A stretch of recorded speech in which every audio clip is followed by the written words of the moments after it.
Michael, you and Miguel should know, I don't know what to do with the host. No worries. I got your back. You always do.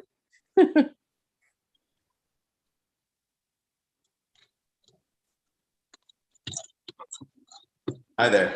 I was muted for a second. I didn't realize it, but I figured I'll probably be the main event for the majority of the meeting. So your co-hostness is certainly appreciated. And I guess if for some reason, as I'm rambling on with the presentation, if it's cutting out or anything is happening with me, maybe just poke right in and let me know what's going on.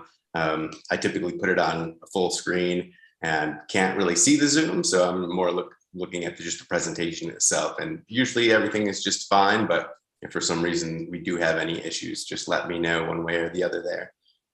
Okay, great. And yeah, I guess whenever we're ready, I can really just start getting into everything. I have a presentation all set up, and if you had any other introductory remarks, I can let you take over now, and then I can get into it in a second. And if there's not much to say, I guess I could just jump right in. Well, I don't have any prepared introductory remarks, but I will do something sweet, short and sweet. This is Miguel Barrios. He is an ISA forester. He did a complete inventory of Hudson's street trees and our park trees, at least our park trees that were within within 15 feet of a play area or pathway. And he spent a great deal of time here and really studied the canopy that we have here in Hudson. And this was made possible by a grant through the DEC Urban Forestry Department. And we are really pleased that Miguel got to know our city, got to know our trees, and wrote this wonderful report and a management plan for us going forward. So I'll hand it over to Miguel. Thanks. Great. Thank you, Hillary. Thanks, Michael. I am going to do my screen share now. Hopefully this works out really well.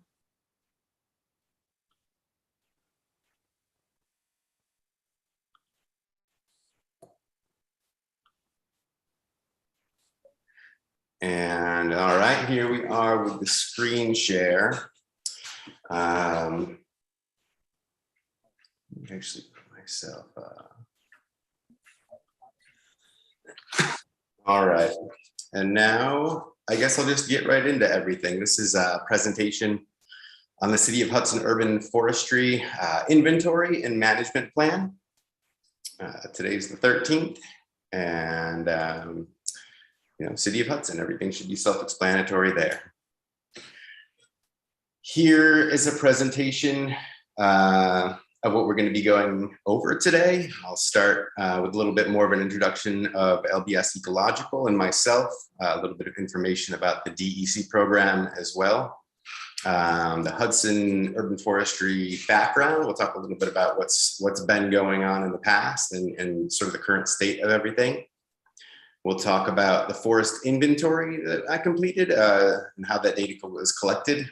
We'll go over an iTree ecosystem analysis.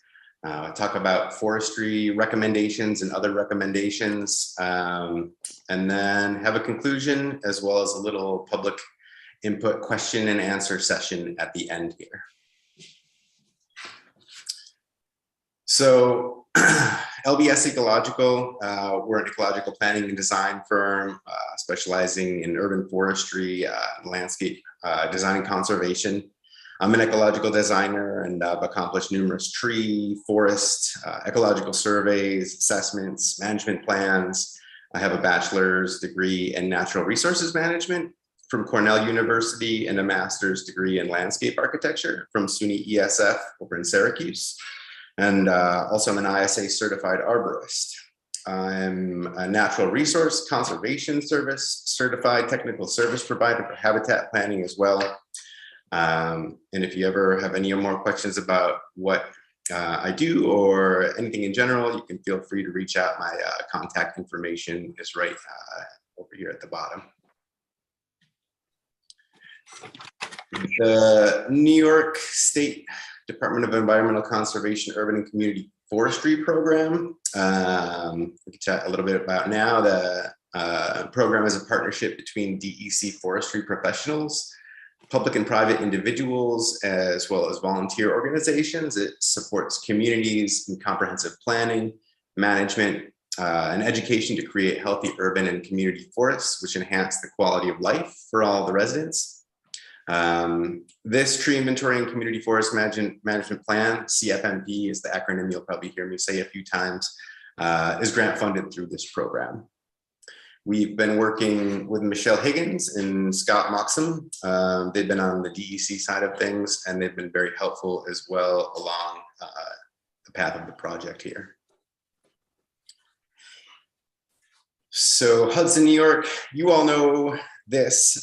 So this slide intro and description, maybe you don't need to follow that closely, but it gives those who might not be so familiar with the city a little bit of background info. Hudson's located about 120 miles from New York Harbor at the head of navigation on the Hudson River.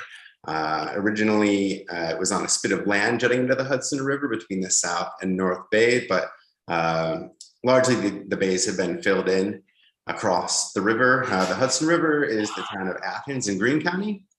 Ferry has connected the two municipalities during much of the 19th century, and in between lies the Middle Ground Flats, which is a former sandbar that grew due to both natural silting and from some dumping of spoils and dredging. Today it's inhabited by deer and a few occupants of quasi-legal summer shanties. And the town of Greenport borders the other three sides of the city.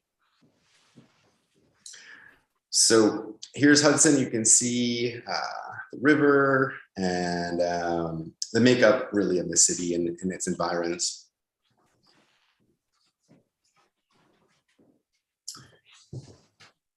Now that we know a little bit about Hudson, let's look at the urban forest, which is the main topic of this presentation.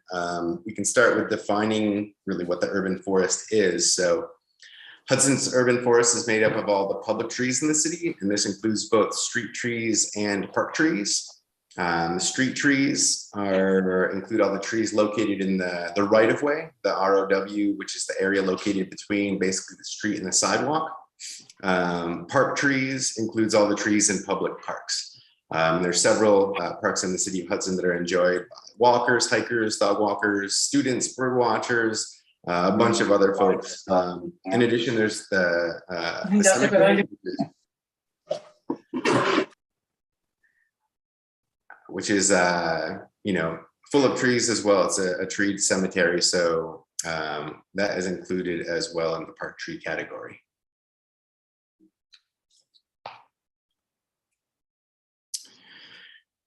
This map shows the streets and parks where the urban forest exists and grows. And all along these streets are street trees. In the parks, there's many trees as well.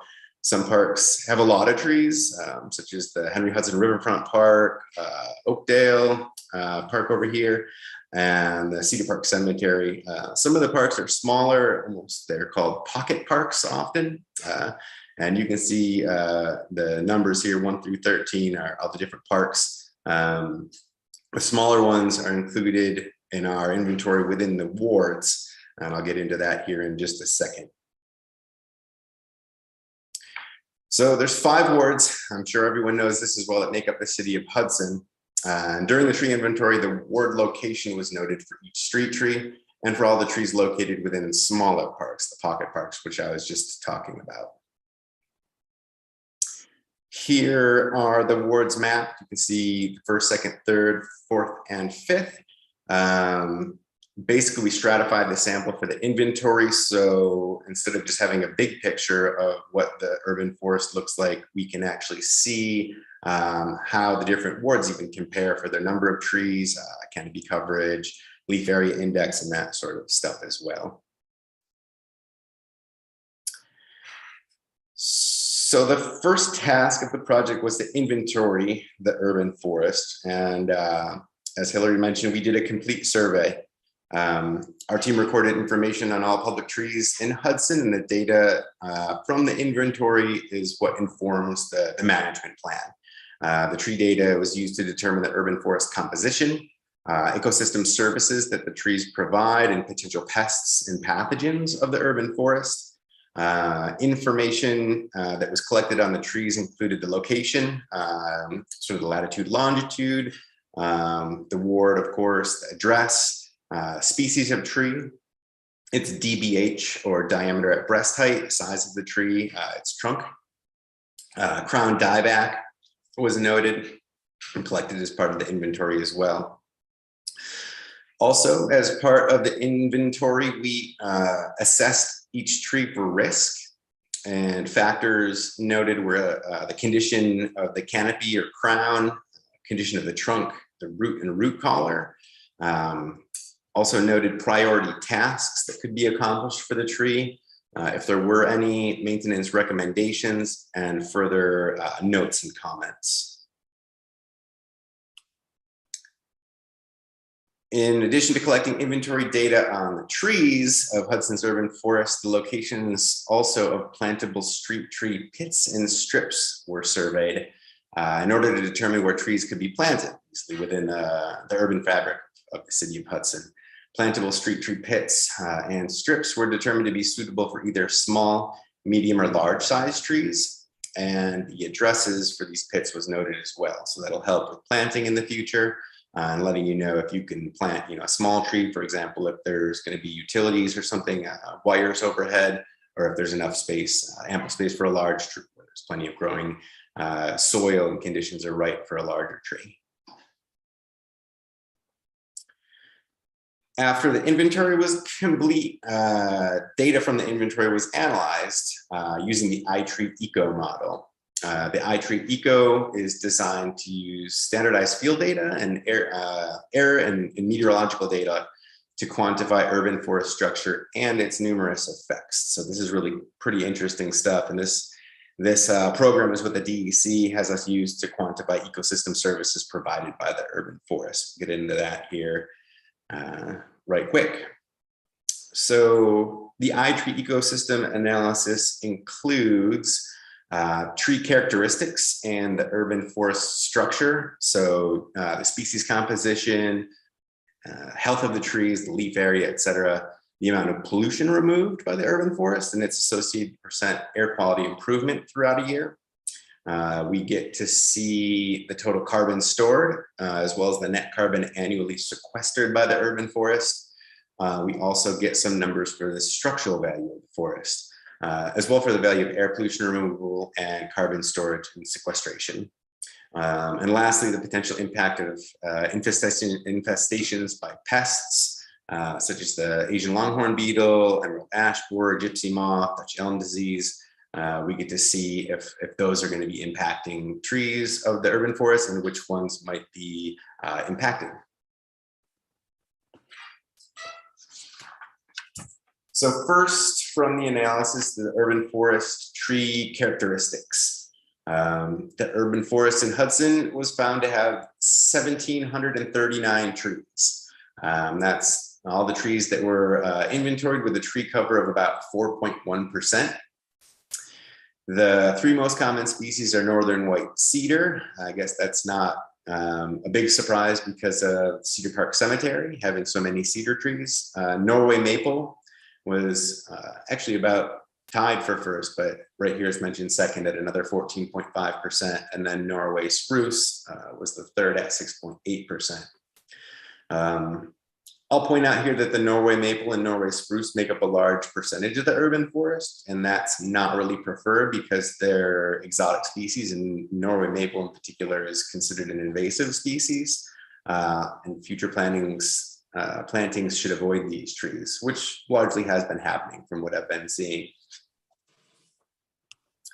Here's a graph of the species composition. So you can see the northern white cedar, Norway maple, and spruce are followed by honey locust, which is a pretty common street tree.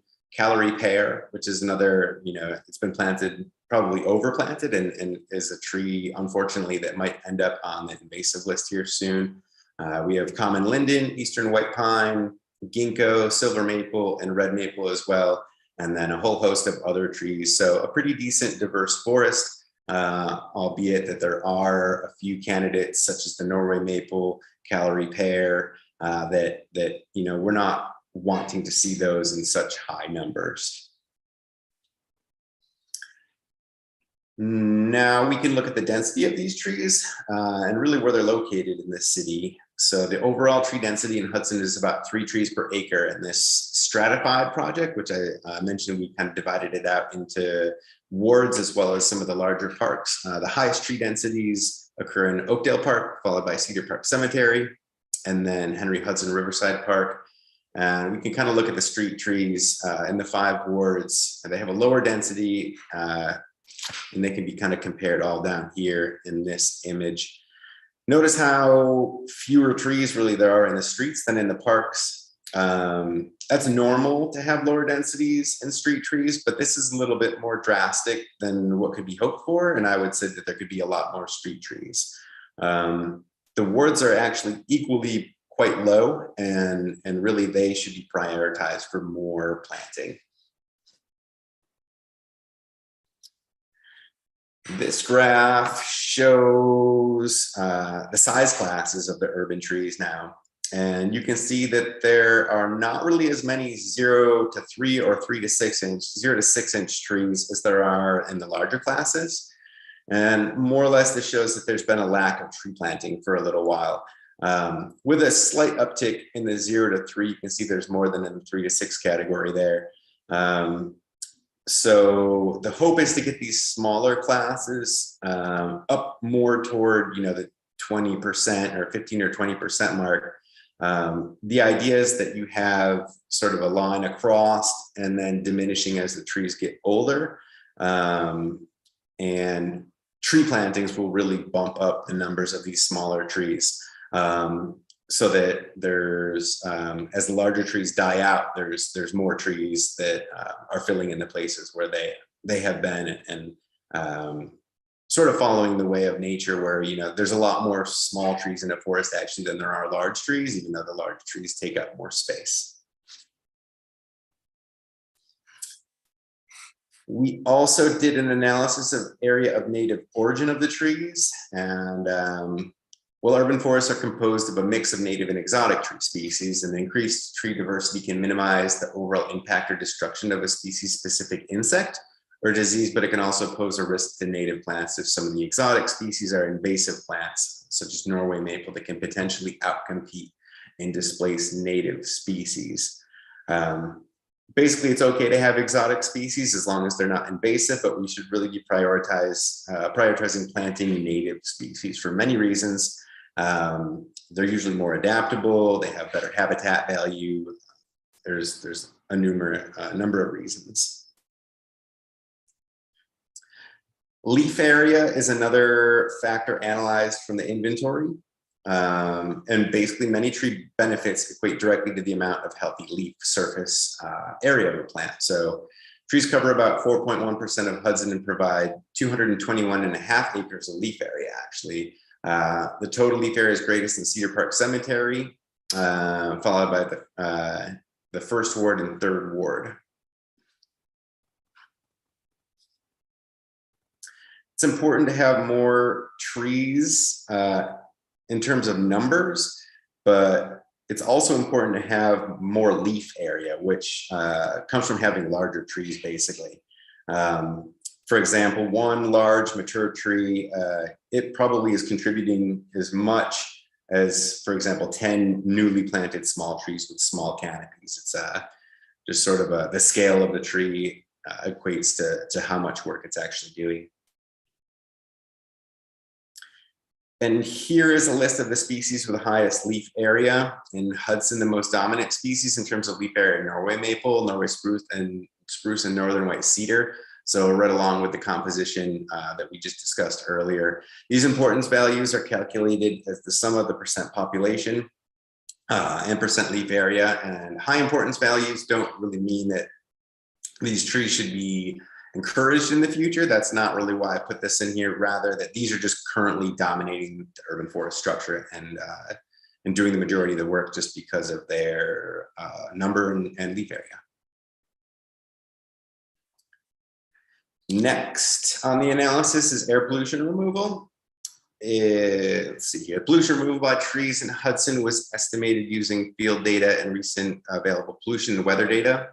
And pollution removal was greatest for ozone. It was estimated that trees are removing 1,585 pounds of air pollution, and that's ozone, carbon monoxide, nitrogen dioxide, and particulate matter less than 2.5 microns, as well as sulfur dioxide. And that has an associated value of $5.39 thousand. So now we're starting to see that we can put a value on what the trees are doing and actually put a number on it. Another value that the urban forest brings is carbon sequestration. Trees reduce the amount of carbon in the atmosphere by sequestering carbon in new growth every year, and that amount of carbon annually sequestered increases with the size and health of the trees. Right now, the gross sequestration of Hudson's trees is about 22.2 tons of carbon per year, and that has an associated value as well of $3.79 thousand. And carbon storage. Trees in Hudson are estimated to store 1,650 tons of carbon. That's about $282,000 worth. Of the species sampled, Norway maple again stores and sequesters the most carbon, approximately 18.9% of total carbon stored, and of the sequestered carbon from the previous slide, about 24.9%. Trees also produce oxygen, and trees in Hudson are estimated to produce 59.21 tons of oxygen per year. This benefit is relatively insignificant because of the large and relatively stable amount of oxygen in the atmosphere and the extensive production by aquatic systems and larger forest systems. But to have oxygen production right here in the middle of the city, I think is important. It doesn't, compare to what we're getting, for example, from the Adirondacks or something like that, or the Catskills, but it certainly plays a role in it. Is an important service provided. Avoided runoff. Urban trees and shrubs are beneficial in reducing surface runoff. Trees and shrubs intercept precipitation. Also, the root systems promote infiltration of the water and storage of the water in the soil. And the trees of Hudson help to reduce runoff by an estimated 81.9 thousand cubic feet a year, with an associated value of $5.5 thousand. Avoided runoff is estimated based on local weather from the user designated weather station, and the annual precipitation that we used was about 33.8 inches from the 2016 data. Trees also can work within bioretention cells to more drastically reduce runoff. There's actually a few examples of this type of green infrastructure on Union Street, which you could go check out. Basically, the tree lives in a tree pit. They can catch water and even pond it, and it keeps it out of the storm drain, and it cleans the water before it gets to the receiving body, the river, if you will. And the tree evapotranspirates and uses the rainwater.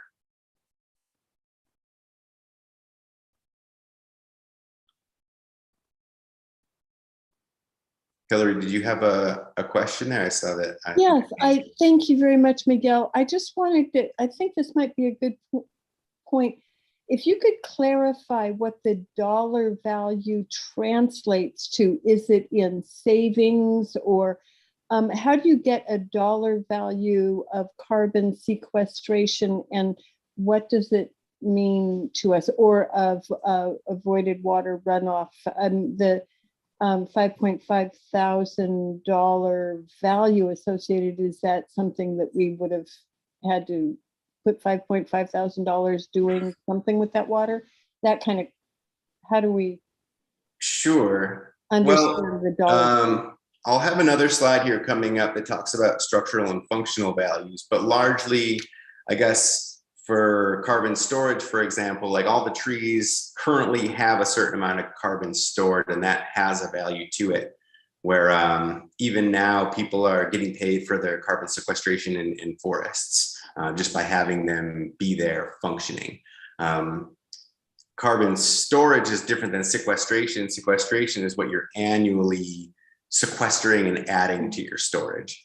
And then in avoided runoff, for example, on the slide right here, we're really sort of looking at, you know, what these trees are doing.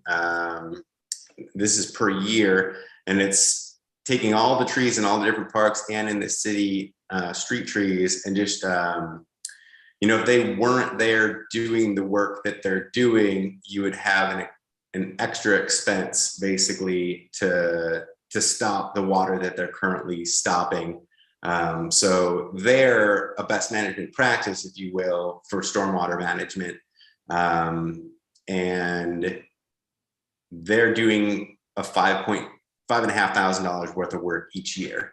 So you could actually quantify how much stormwater is being slowed and retained by them.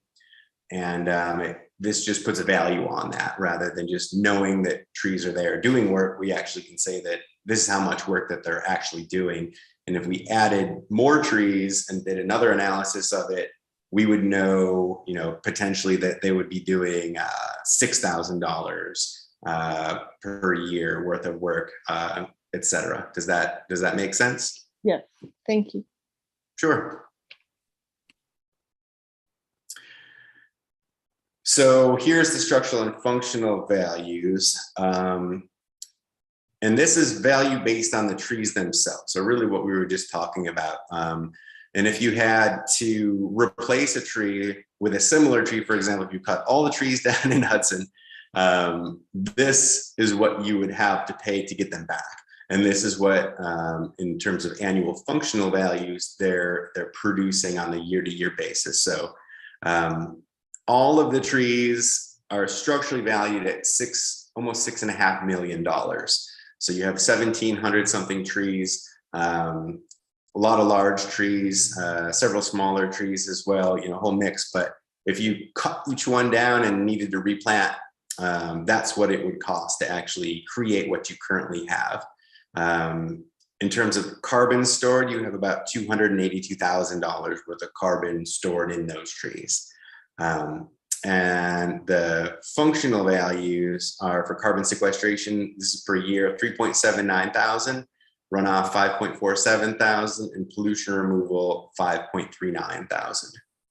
So the trees are doing an incredible amount of work, and even each year they're, you know, putting out at least, you know, 5, and 4 or so, you know, $14,000, $15,000 worth of functional value on top of, you know, the $6.75 million that they actually are worth standing there.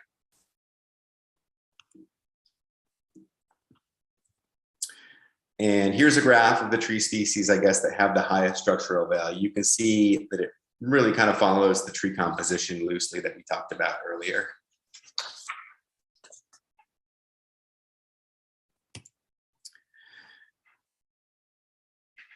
Potential pests impacts is the last factor in the iTree analysis. And we have various insects and diseases that can infest urban forests, potentially killing the trees and reducing the health of the tree, structural value of it, and its sustainability in the urban forests.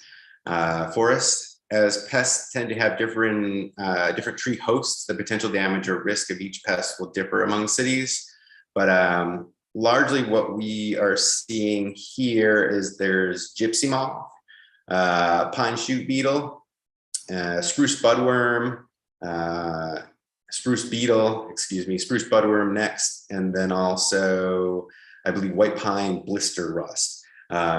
Largely the pines, cedars, and spruces, which have very high numbers in parks, would be most vulnerable. We also have, if you look right here, EAB stands for emerald ash borer, and HWA is hemlock woolly adelgid. Those are an additional couple of pests that you want to kind of keep your eye There's some hemlocks in some of the parks. Typically, I think I've been seeing them more in Cedar Park Cemetery, but all along, what is it, Front Street, there's a bunch of ash trees actually, and they're currently getting killed or dying of emerald ash borer. So something's going to need to get done there as well. And we can chat about that a little bit into the presentation here more.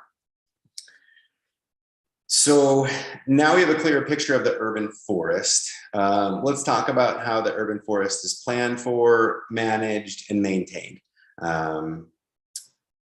Planning of the urban forest is more or less done now by the Conservation Advisory Council, the CAC. The CAC is made up of appointed volunteers. Many of you are probably on the council, between them possessing different and diverse professional experience, practical experience relating to ecology, environmental concerns, education, community planning, that sort of stuff. The CAC started this CFNP project and has planned several tree plantings and events even during the course of it this past year. Management of the urban forest is accomplished by the Department of Public Works. While the CAC plans for and makes recommendations for the urban forest, it's the Hudson Commissioner of Public Works and the DPW that are in charge of its management. They're the ones that you'll see working on trees or getting them worked on by consultants or professionals. And maintenance of the urban forest is actually accomplished by citizens. Trees in the public right-of-way in the city of Hudson are maintained by their property owners, either at their own discretion or at the discretion or direction, if you will, of the Commissioner of Public Works. Generally, all planting, pruning, and tree removal is the responsibility of the property owner. And the CAC, along with the DPW, certainly does plant trees, but there's no scheduled annual tree planting process. And typically, these public tree plantings happen during events like Arbor Day plantings. And the city does maintain all the trees on city property, such as the Cedar Park Cemetery, parks, municipal buildings, public parking lots, etc. But largely, if a tree is in front of your house, it's sort of your responsibility to take care of that tree, all of its pruning, if it needs to be removed, etc. Okay, so now we have a picture of what the urban forest looks like, and we've also quantified ecosystem services from iTree, and we know who does what with the forest, and now we can look at what can be done to improve the urban forest, as well as improve its planning, management, and maintenance. I'll begin with some urban forestry recommendations, starting with tree planting. So urban tree planting and reforestation. Urban forests provide a diverse assortment of benefits, ranging from environmental and ecological to social and economic. And while maintaining existing trees for long-term sustainability can help protect the sources of these benefits, replanting or establishing new trees is an incredibly important factor as well. There are 6 goals that I pointed out for tree planting, and the goals for the city of Hudson here are: number 1, plan to grow the urban forest. I'd recommend planting at least 25 trees each year in order to increase the urban tree canopy. Number 2, plant trees in areas of the city that have low canopy coverage and small planting numbers. 3, add to the diversity of the urban forest tree composition. 4, avoid the planting of undesirable trees or invasive trees. 5, plant appropriate trees in appropriate places, using proper species and zone choices, and avoiding trees that will cause infrastructure or wire conflicts, that sort of thing. And number 6, create appropriate spaces for planting. And I'll go over these separately now. So goal 1, to plan to grow the urban forest, plant at least 25 trees each year in order to increase urban tree canopy. There's definitely been a concerted effort to plant trees in the city of Hudson. However, there's been no actual planting goal set. So adding a consistent number of trees to the urban forest each year will keep the canopy growing in size, increasing its benefits from the urban, all these benefits that we talked about from iTree for the urban forest. The addition of trees will also be useful, if not needed, for offsetting any tree losses due to inclement weather, disease and pests, anything that kills trees, natural mortality, etc. I don't really have a ton of time to go over every detail of tree planting, but there's many options to consider. Costs of how much does a tree cost? Could be anything from 200 to 500 and even up, for larger trees, or if you need to do serious excavations for the roots or add structural soils, things like that. Types of tree stock should be considered, whether it's bare root plantings, containerized plants, B&B or bald and burlap trees. The actual tree selection and the size of the tree should be considered, as well as planting specifications. I'm going to skip over a lot of that now just because I don't really have the time, but all these topics are covered really in great detail in the CFMP. I think that maybe some of you have seen drafts of it, but we're going to put the final out to everybody. Maybe this will be a little primer for you all. Goal 2. Plant trees in areas of the city that have low canopy coverage and small planting numbers. When planting new trees, areas that are lacking in tree numbers and canopy coverage should be prioritized for planting. Using the inventory, gaps in tree coverage were noted in the CFMP, and streets and areas in the city's wards were discussed for planting. There's, again, a ton of info, almost street by street information in the CFMP. It's just a little bit too much to get into right now, so I will not get into it. But again, when you get that copy, take a look and you can see all the different recommendations there. Goal 3 is to add to the diversity of the urban forest tree composition. It's important to plant a number of different genera and species of trees so that the urban forest remains resilient to pests and pathogens, as these are spreading and becoming newly established all throughout the state really now. Diversity of the urban forest is critical to health of the urban forest, and continuously expanding pest pressure, this goal is even more important. So we want to be planting various types of trees with varying sizes, even at maturity. So we're looking at different species, whether it's a deciduous tree, evergreen tree, small tree, large tree. Basically, we want to diversify the urban forest structure, and we want to enhance the quality of the habitat value as well as the aesthetics for all these different trees. Here's a picture actually of a tupelo, which is a newly planted tree in the city. Not too many of those that are much larger than this tree here, but I did see a number of these, and I would say that that's a great tree to see getting planted. Goal 4 is to avoid the planting of undesirable trees or invasive species. So do not plant trees that have been proven to be undesirable in the urban forest. Certain trees are considered invasive, as I've mentioned before. Others are not really appropriate, and they don't really do that well in an urbanized environment. Other trees might have qualities or traits, if you will, that are not preferred in the urban forest. They might have messy fruit, they might drip sap on your car, they might have strange odors, things like that. This photo is of hemlock woolly adelgid, which is a passed down hemlock tree in Cedar Park Cemetery. It can weaken the tree and slowly kill it. Usually if they're more of an exposed tree that isn't in kind of a natural environment that it's really happy with, it can die. So these trees could be treated, they could be left as they are, but I wouldn't recommend planting a whole bunch more of them. Other trees to avoid planting, I think I'd mentioned invasive plants before, but if you want to see a really good list, the DEC has on their website a good list for that. I also included in the appendix of the CFMP a list of plants and trees not recommended for planting that might end up on this invasive species list.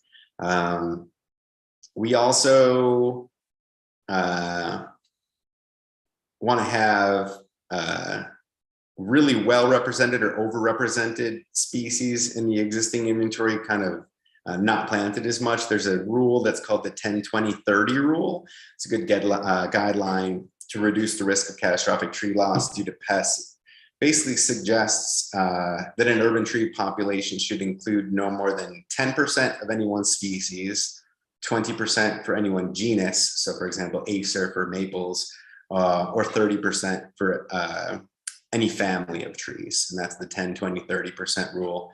Other trees to avoid planting would be trees that have poor survivorship in the urban environment. Some trees don't really just do good in urban environments. Some do really well. For example, American sycamore just seems to do really well. It's a very adaptable tree, maybe a better choice than some others. Weak wooded trees or trees that are prone to breaking apart should also be avoided. Silver maple is one that seems to be overplanted that also does tend to come apart as it ages. And then I think I'd mentioned before, but trees that drop a lot of debris, whether it's large seeds or smelly fruit, sap, that sort of thing. Goal 5 is to plant appropriate trees in appropriate places. You may have heard the adage, right tree in the right place. So use proper species and zone choices and avoid infrastructure and wire conflicts. Certain qualities of certain trees make them more or less appropriate for different planting places. A tree that might be great in a park setting might not be a perfect choice for a street tree, and vice versa.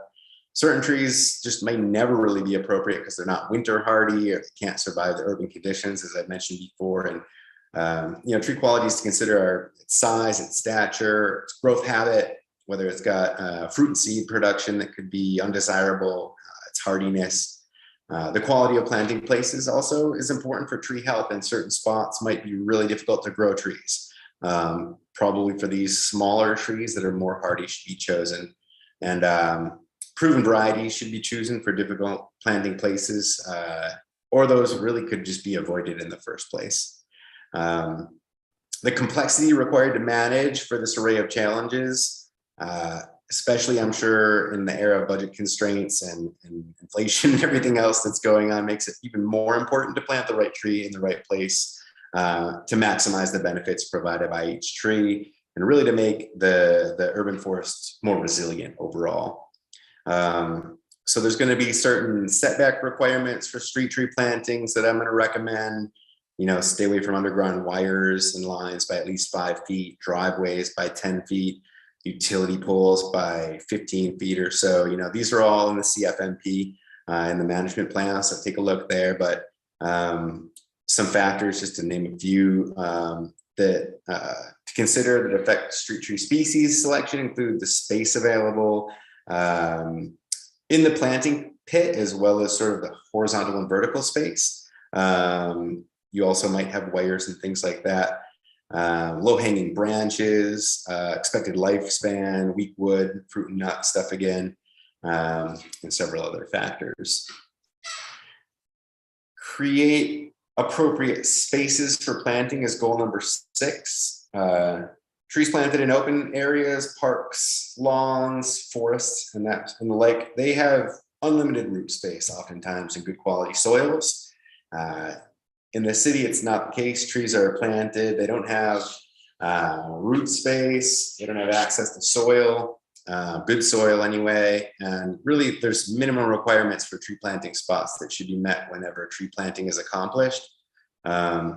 This is important, so I'll mention a few of them here. Tree lawns or strips should be about 3 or 4 feet wide or greater. Pits should have a porous opening of at least 50 square feet for a street tree. That's approximately 5 by 10 feet, maybe 8 by 8 feet even. Some of that can be covered with pavers, but really if it's just pure concrete, it's going to be a tricky spot for a tree to live. Also, trees shouldn't really be planted, and I mentioned this a little bit previous, but within a certain distance from the corner of intersecting streets, within 35 feet of a stop sign, 15 feet of a hydrant, 15 feet again of a utility or street pole, and 10 feet of a driveway. So you can see in the photo here, that tree is in a teeny little pit. I don't know what its soil is like in there, but I'm pretty sure it's dead.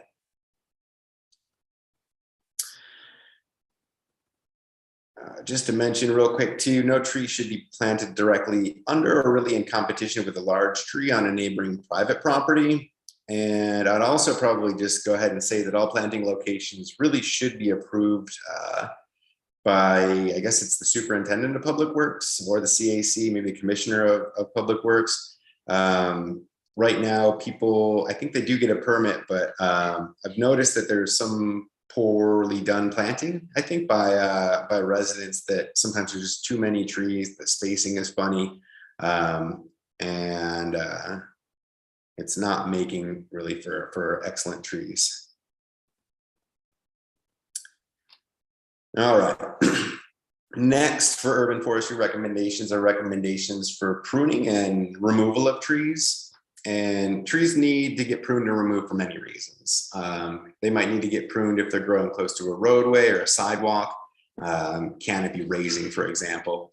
If they're growing near utility lines or poles, signage might not be able to get read, lighting, buildings, other parts of the built environment. Mature trees may need to be pruned to maintain their health and vigor, or to lessen the impacts of various defects that the tree may have.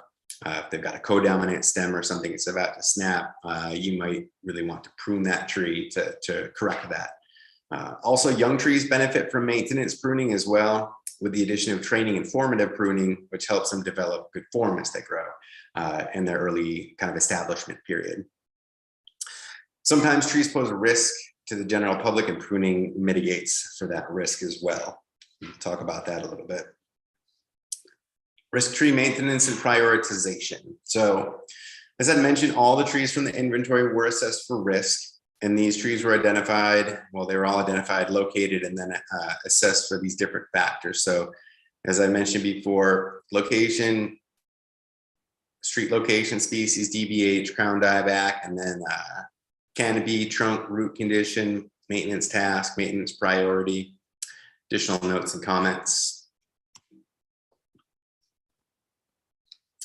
And looking at the inventory, several factors can be noted, but the maintenance recommendations and priority is going to be the most important factor to note for municipal use. And what we have is trees that are a none or low risk are healthy trees with no need for any maintenance, really, unless it's noted.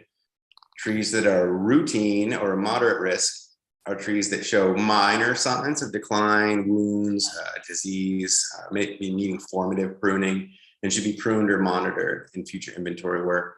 Trees that are an immediate high risk are trees that show moderate signs of decline that are in need of future maintenance or pruning in order to remove or reduce current risk. And trees that are critical concern or public safety are recommended for immediate maintenance, whether removal or pruning, because they're a public safety concern. And the inventory reveals that of the 1,700 some trees, 1,324 are none. So they're low risk trees. They don't really need much. You walk past them and they look pretty much fine. 325 of those fit into the routine or moderate risk category. 51 were in the immediate or high risk category, and 36 critical concern public safety trees. And here's a map of all the trees with their associated risk rating. So this is all the trees in the city, and it's sort of color coded where you have, well, I guess I put 1, 2, 3, 4, but 1 is the none category, 2 is routine, 3 would be immediate, and 4 would be the critical concern trees. Yeah, so the green there is the low. They don't need any pruning. Blue is trees that need minor pruning, such as crown raising or a correction of a minor branch defect or something like that.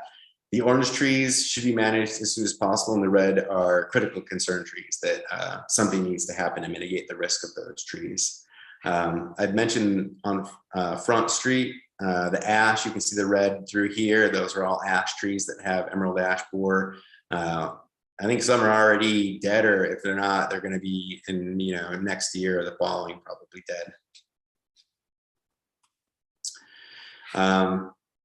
But what I did is I created a 5-year tree management cycle based upon the inventory data that was developed to support the vision for preserving the forest. And this program is designed to reduce risk through prioritized tree removal. So the 1, 2, 3, and 4, prioritizing the removal and pruning maintenance task, and also routine pruning cycle for those moderate risk trees, the number 2s that we talked about there. So here is a chart of the 5-year cycle with all the pruning and removals called out. This is a schedule that could be followed, and as you can kind of see, the critical and immediate removals are all really happening, ASAP coming up this year, and then everything is kind of spread out for the more routine pruning and removals. Okay, so in addition to those urban forestry management recommendations that I just discussed, there's also some administrative recommendations to talk about. And I would have to say that the city of Hudson really has been making strides to develop its urban tree and forest management. The CAC believes that every Hudson resident can play a role in caring for the trees. And with that in mind, the CAC proposed that the city adopt a tree ordinance and create an all-volunteer Hudson Tree Board. I completely support that guidance, and I include even some additional recommendations to further improve upon and enhance management in relation to this project and even beyond, really. So a Hudson Tree Board consisting of representatives of each ward with diverse skill sets such as horticulture, pruning, community organization, and communications could meet regularly to discuss goals and objectives of the CFMP. And if a tree ordinance is adopted, they could review, for example, site plans or tree removal or planting requests. Currently, the CAC carries out the role of the tree board, but with less capacity, really, because it has a lot of other directives that they need to carry out in order, in addition to basically the urban tree management. So a tree board would allow for dedicated urban forest management and give the CAC more potential to plan for other conservation projects, kind of add capacity back to that. And a tree ordinance is a tool to help protect and manage a community's trees. It can be designed to regulate various aspects of tree planting, removal, and maintenance on public and private property within a municipality. By protecting trees, a well-planned, written, and implemented ordinance can enhance a community's beauty, reduce air pollution, lower AAC costs, increase biodiversity, and all those ecosystem services that we talked about. The city of Hudson has an extremely basic street and park tree code, which is sort of the current ordinance. It's the C22-22 code, power to control trees in public places. It covers basically only some elements of planting, maintenance, or removal of trees on the public property right of way. And it could be improved upon and expanded upon greatly. To modernize the code and extend protection of the trees within the city, a more robust tree ordinance is recommended. And here are some ordinance updates that I would recommend. To protect trees from removal is the first. Although there is code that directs all plantings to be overseen by the superintendent of public works, there's actually no code regarding removals at all. So currently, if the adjoining landowner wants to remove a tree, pretty sure that they can just do it at their own judgment and discretion. So even, a very large, nice tree, the owner could take that tree down if they wanted to. Protecting trees from harm. Currently, if the adjoining landowner wants to prune a tree, they can do so at their own judgment, even if they have no experience, which could really lead to inappropriate pruning and even injury or death of the tree. Also, there's really no impetus to protect urban trees from harm caused by people screwing things or nailing things into trees, arbitrarily cutting branches off, or other unsavory practices that could inadvertently harm trees. I also, third, would recommend to add code to cover and describe the tree planting permit process that does exist, but it hasn't, I don't think, been adopted into city code, and it might not really have teeth. Next, add code to give the supervisor of public works the power and duty to regulate some trees on private property as well. Currently, only the trees are ones that overhang into the public ROW or roadways, but this could be expanded upon to include other hazardous trees, maybe a dying ash tree, for example, that might not be overhanging the right of way, but nonetheless could, die, tip over, and cause public harm. Also create standards and specifications for planting, pruning, and removals. There is a permit process to plant trees with some good recommendations for species and planting and its associated guide, but having standards and specifications could be in code, drafted using this information, could be done, and information for pruning and removals could be added as well.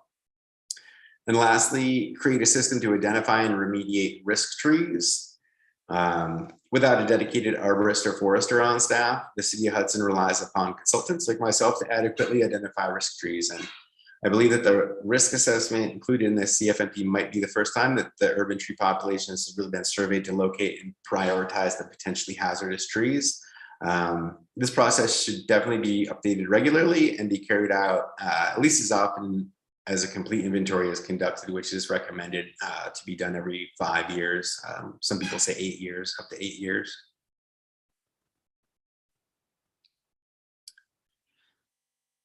All right, next is train a staff member to have arborist credentials. Having successful stewardship of a thriving urban forest requires the in-house expertise of a certified arborist who's got clearly defined responsibility at the DPW for overseeing the urban forest, planning, training, supervision, scheduling, developing protocols, and that sort of thing. They could lead crews specifically trained to provide the necessary workforce to improve the trees of Hudson and provide training opportunities to ensure that the arborist stays current regarding the BMPs of the urban forest and other green infrastructure. So make sure that this person gets trained up. And they can also coordinate tree planting and tree care performed by the staff of the DPW or by consultants. I do believe that in a recent meeting, maybe in February, the Common Council President and Conservation Advisory Council, that there was some interest shown in creating a new position in the DPW possibly that would allow for the hiring of a person with park and tree management expertise. So if that is true, the city is completely on the right track, and that would be commendable.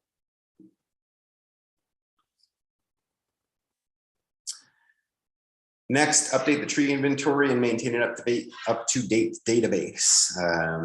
Develop a process for regularly sharing information between all the different departments, CAC or tree board if one is formed, and other NGO groups. This could be about plantings, removals, trends, overall information sharing.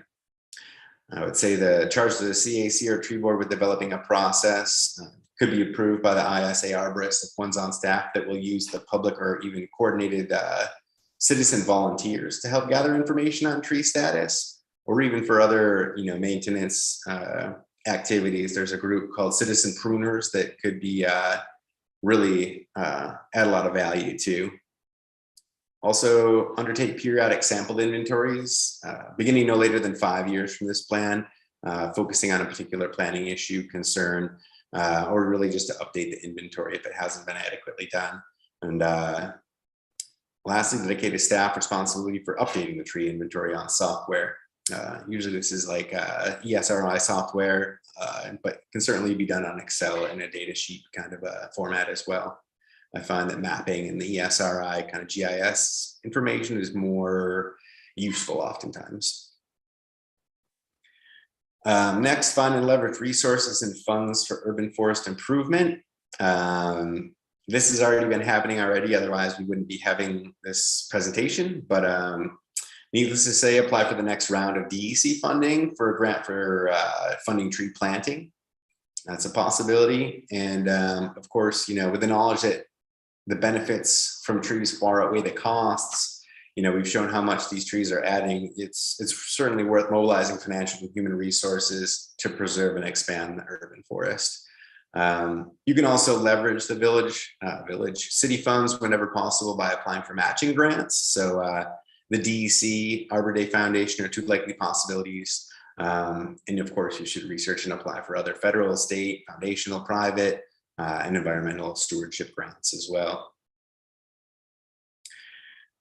And lastly, promote community and grassroots efforts, engage the public in the care and stewardship of the urban forest, and build public-private partnerships to achieve the city's goals. Largely, we want to raise awareness, whether through education, collaboration, work exchanges of information, and among stakeholders about the value and needs of the urban forest, engage with the city's property owners, the local businesses, developers and design community to promote the goals of the urban forest, educate the public about the rationale behind the project goals and objectives, the BMPs and tree planting, and of course, bring focus to city tree plantings by bundling them into campaigns that will attract public interest, generate energy and interest by announcing planting or greening campaigns, and invite public participation. I didn't really add this slide to say that the city isn't doing this already, but rather to show my support of things headed in the right direction already, really. And that concludes the presentation of the inventory and CFMP. Basically, to summarize, we want to understand the urban forest ecosystem values and build from the current levels. We want to plant trees. We want to maintain the current trees and reduce their risk. We want to take heed the other urban forestry recommendations, such as the tree board and tree ordinance updates. We want to leverage resources, and we want to galvanize community support. And that is it. At this point, I can field any questions that you may have or that I may have missed as I was going through this presentation. Miguel, it looks like Mark Ambrose raised his hand. And maybe if you don't screen share now, we can see people. I'm trying here. There we go. Oh, okay. Thanks. There's always a little hang up here and there. Yeah, I had two questions I put in the chat in case if you want to look at them, but I could read them. When you were showing the trees per acre in the wards, they were really low.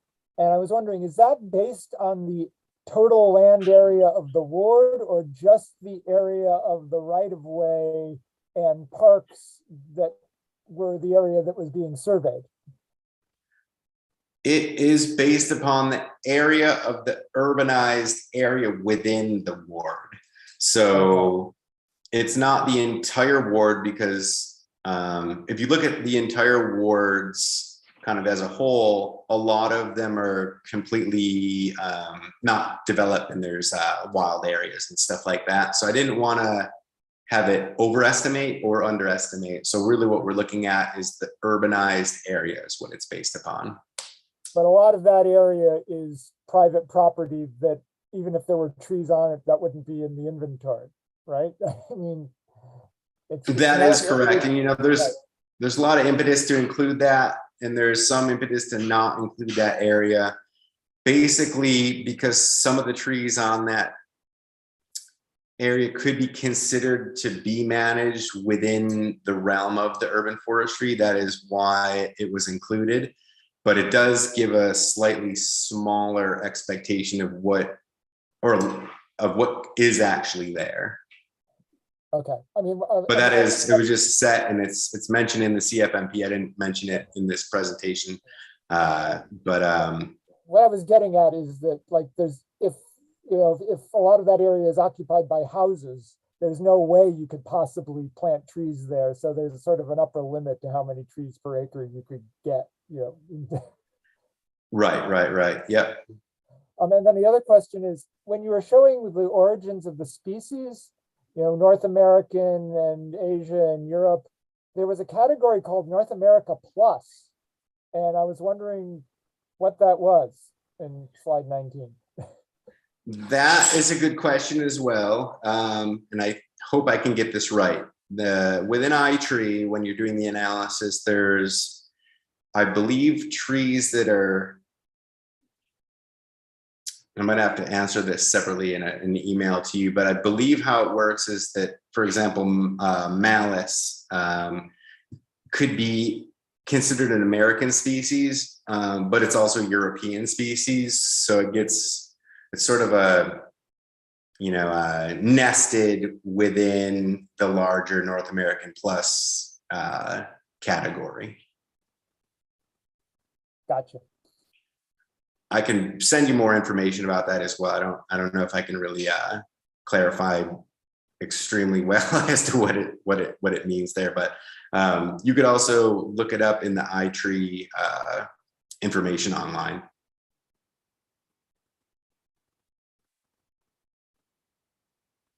Any other questions?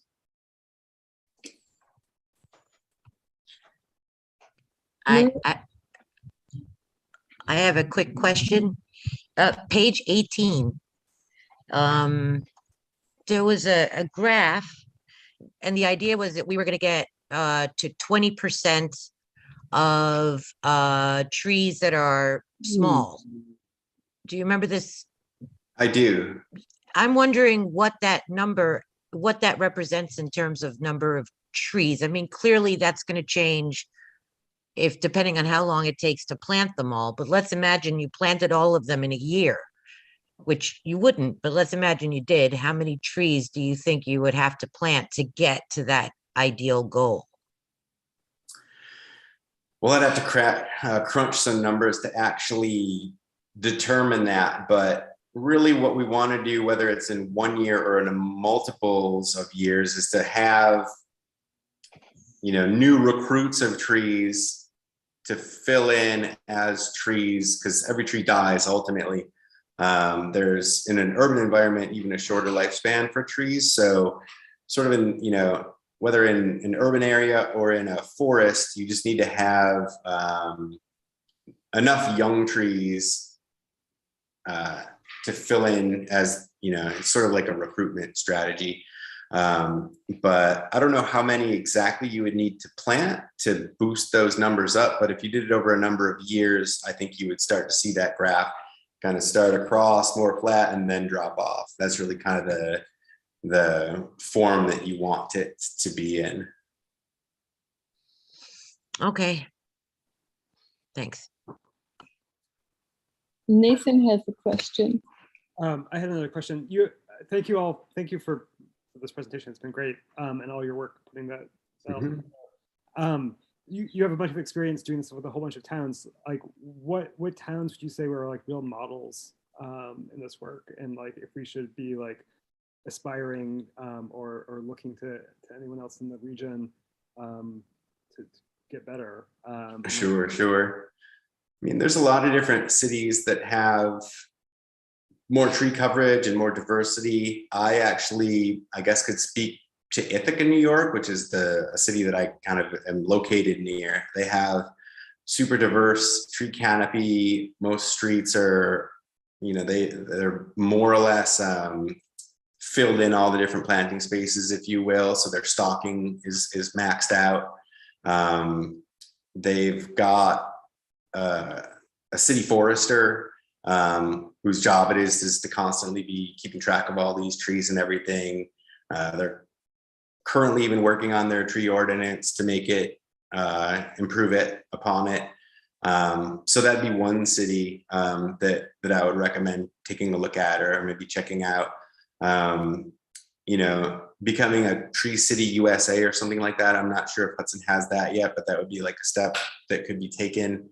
And really, if you could improve the stocking and fill, I didn't really show it because I didn't have enough time, but I've got more mapping of the open planting spaces and things like that. And I would recommend for Hudson especially too, just because it's a little bit more dense and there's not as many planting spaces and street tree kind of like lawns or strips, if you will, and planting places that probably there's going to be needing to be made tree pits, especially for planting. So it'll be a little bit more probably costly to add those trees, but because of the makeup and the highly more urbanized area, I think it's going to be completely worth doing. And of course, filling in all the vacant spots is going to help a lot. I did notice that I think it was in the 4th ward. I have to look at the map again, but there's the grand majority of all the spaces are up kind of like beyond Oakdale, where it's a little bit more residential in nature, and there's like a street tree strip along every single house. So, I wouldn't say that you should fill every single spot there before, making more spaces in the other wards where there's not as many planting spots, but filling those all in is going to be one of the easiest things to do right off the bat. And then not obviously all of them, but within the whole urbanized area of the city, and then, making some more spots while filling in those street tree strips in that one particular ward. Awesome, thanks. Mm-hmm. Vanessa? Do you have a question? I do. Hi, everyone. So I just wanted to make an announcement about an event that will be removing a lot of competitive plants and planting a whole bunch of native trees at Oakdale this upcoming April 23rd from 10 to 1, sorry. Yeah. So yeah, come out if you can. If you want to come and help out at Oakdale, it's something I've been looking forward to for a long time, and we got a grant through the Berkshire Taconic Healing Bridges, Building Communities, and so we are going to do a bunch of different plantings and rewildings at Oakdale. That's fabulous. I would highly recommend getting out and helping with that project. I walked around a little bit with Vanessa, Hillary, and Liz York, looking at the park, and there's certainly invasives that need to come out. There's improvement that can happen. They've been doing super great work there, but the more the merrier. So please do show up when she mentioned. Great. Thanks, Vanessa. Scott Moxham wants to say something, but I want to give you a little anecdote, and that is that last fall, when we did an autumn Arbor Day, because we couldn't do one last spring because of COVID restrictions, we planted one tree in the strip that you're talking about in the 5th Ward, and the result was that 4 more trees got planted by neighbors just getting together and buying trees and asking advice of what kind of tree they should plant. And at least 1 block of that planting strip did get filled up immediately. But I also like that you somehow did get to a number of saying at least 25 trees in the city per year. So I have the feeling that is part of your calculation in getting us up to that 20% of young trees. Right. I think you already did do the math on all that. But anyway, let's see. Scott has something. Scott Moxham is our regional DEC forester. Thanks, Hillary. I just wanted to kind of comment on Miguel's presentation. It was really well done. Reading over the plan, it's going to be a great tool for the community. Going to give direction, but then also just be transparent for a lot of the public to understand a lot of the concerns or issues that run in with the urban environment. And then just kind of when the question that was talking about the size distribution, in Miguel's slide, he alluded to it. We try shooting for, when we were wondering how many trees, is we try looking for a reverse J curve. So we want a larger number of small trees, a higher number of smaller trees than intermediate or large. And like I said, that's a lot of recruitment trees. And then my last comment was, I did like seeing it in Miguel's comments or recommendations, also looking at the next stage of the urban forestry grants that will be available in the future. Because one of the major requirements for any tree planting, tree maintenance, is part of requirement is having a tree inventory done. So I'm stressing that, saying with the future grant opportunities, now that you have the inventory, that opens up a whole nother avenue of, like you said, either tree maintenance, addressing some of the critically concerned trees, or talking about planting. Do you want to start looking at eyeing a bigger project of, do we want to kick off, or like I said, 25 trees, or effectively using the grant potentially to do a large scale planting? Yes to both. Thanks for chiming in, Scott. Very well done. Yes, wonderful presentation. Are there more questions? Peter Young, it looks like you, Or maybe you just switched Oh. to him. yeah, Pretty quiet. pretty quiet. Did you want to, was there anything, well, no, you talked about Oakdale and that, yeah, good. Okay, anything else? I don't think so. Maybe that will conclude it then. I would have to just end by saying, don't be strangers. If there's any other questions about anything that proposed or any aspects of the plan at all, reach right out to me. I'm, super good at answering emails, calls, and really would love to help with the project and the urban forest of Hudson, into the future. So certainly reach out, let me know what's going on, and I will probably do the same to keep myself in the loop. Great, thank you so much. It's been such a pleasure and it's quite appreciated. So I will distribute the plan to anybody who would like a copy.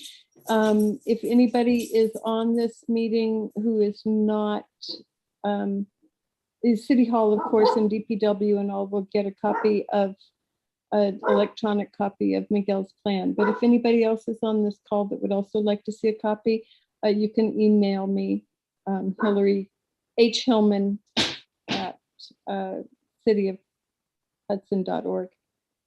And thank you very much. It's been really wonderful. How's your little one? Thanks, Thank Hillary. you. Thank you very much. Good night, everybody. Good night. Good night. Thank you. Good night. Michael, thank you for hosting this for us. Michael. Yeah, Hudson. thank you, Michael. Of course. And we'll make sure that we get the inventory and management plan on the city website as well. So anyone and everyone can access it there. Thank you. Thanks. Thanks, Hillary. Thanks, Miguel. Oh, Miguel. Bye. Bye.